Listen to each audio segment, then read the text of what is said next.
একটি ছোট্ট রাজ্যের গল্প। সেই রাজ্যে রাজা ছিলেন ন্যায়পরায়ণ ও দয়ালু, কিন্তু তার মন্ত্রীদের মধ্যে একজন ছিল অত্যন্ত রাগী স্বভাবের। সামান্য কথাতেই সে ক্রুদ্ধ হয়ে উঠত এবং প্রায়ই অন্যদের অপমান করত। রাজা বারবার তাকে সাবধান করতেন, ক্রোধ হলো আগুন মন্ত্রী, এটি আগে তোমাকেই জ্বালাবে, পরে অন্যকে। কিন্তু মন্ত্রী কথা শুনত না। একদিন আদালতে বিচার চলছিল। এক দরিদ্র কৃষক তার সমস্যার কথা বলছিলেন। মন্ত্রী বিরক্ত হয়ে চিৎকার করে উঠল, চুপ করো, তোমার মতো তুচ্ছ মানুষ রাজ্যের সময় নষ্ট করছে। কৃষক লজ্জায় মাথা নিচু করে দাঁড়িয়ে রইল। রাজা কিছু বললেন না। কিছুদিন পর রাজা একটি কৌশল নিলেন।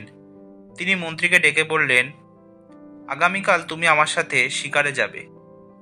মন্ত্রী খুশি মনে রাজাকে অনুসরণ করল। জঙ্গলের গভীরে তারা প্রবেশ করল। হঠাৎ এক ক্ষুধার্ত বুনো হাতি তাদের দিকে তেড়ে এলো।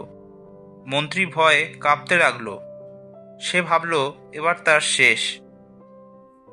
কিন্তু রাজা শান্তভাবে তার ঘোড়াকে সামলালেন। ধীরে ধীরে হাতির চোখের দিকে তাকালেন এবং একটুও ভয় বা রাগ প্রকাশ করলেন না। তার স্থিরতা দেখে হাতিটি থেমে গেল। কিছুক্ষণ দাঁড়িয়ে থেকে জঙ্গলের ভেতরে চলে গেল। মন্ত্রী বিস্ময়ে রাজাকে বলল, মহারাজ, আপনি রাগলেন না, ভয়ও পেলেন না, তবুও হাতি থেমে গেল, এটা কিভাবে সম্ভব? রাজা মৃদু হেসে বললেন, হাতি হোক বা মানুষ, ক্রোধের আগুন কেবল আরও অশান্তি ছড়ায়, কিন্তু শান্তি হলো এমন শক্তি যা সবচেয়ে হিংস্র প্রাণীকেও থামাতে পারে। তুমি যদি মানুষের প্রতি রাগ না করে শান্তি দিয়ে আচরণ করো, তবে তারাও নরম হয়ে যাবে।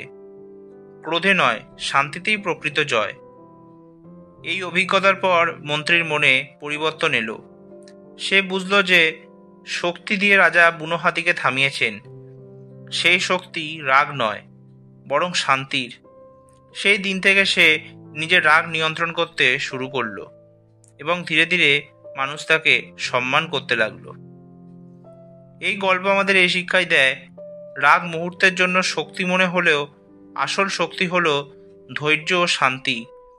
যে মানুষ নিজের ক্রোধকে নিয়ন্ত্রণ করতে পারে, সেই সত্যিকারের বিজয়ী। আজকের ভিডিওটি এই পর্যন্তই। গল্পটি ভালো লাগলে প্লিজ ভিডিওটি লাইক, শেয়ার আর চ্যানেলটি সাবস্ক্রাইব করতে ভুলবেন না। আবার নতুন গল্প নিয়ে আমি আপনাদের সামনে উপস্থিত হব। ধন্যবাদ।